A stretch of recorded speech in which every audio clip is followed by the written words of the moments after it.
Hey, okay, so here's another game I thought I'd commentate, and this is kind of like a different. This is like the four-night defense, but it's also kind of like a little bit of the fried liver attack. And if you don't know what those are, that's fine. But I just kind of want to show how deadly uh, this opening really is. Um, so the game starts off. Pawn to e4. It's a very strong move.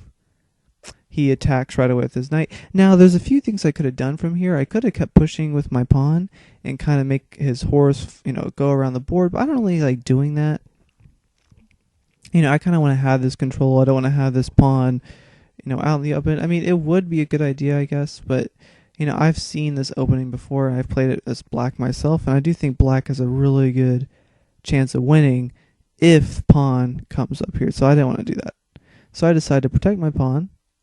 He blocks, and now this kind of just turns into, you know, the four-night defense, and it looks kind of cool actually, all symmetrical. So, and then I respond with this.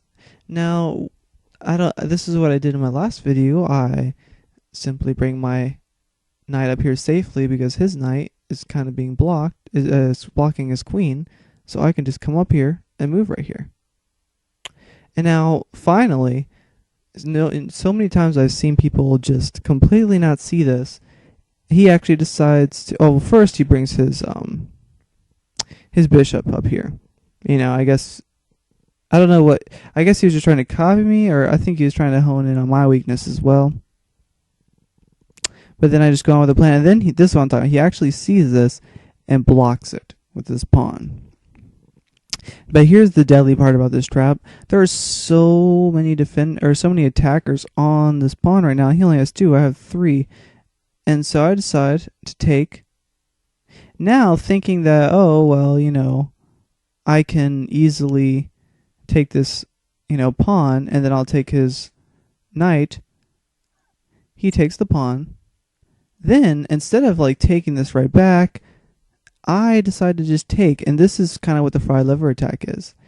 Right now, he either has to lose a queen or his rook, and his only thing to really prevent this is to, he can move, or he could just take with his king. So it's kind of forcing his king to take, and he can't castle anymore.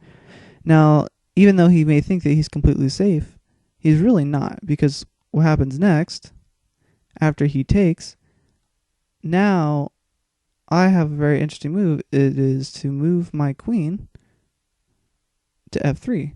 Now he's in check, and he has a lot of options actually from here. His best move would have been to move to e6, and if he would have done that, then he would have been able to protect this knight.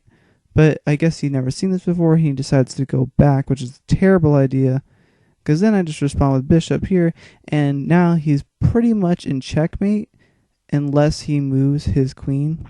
But once he moves his queen, I get his queen, and now I have excellent position. I'm just going to gobble up these pieces, nom nom nom, and all he can do is just kind of just sit there.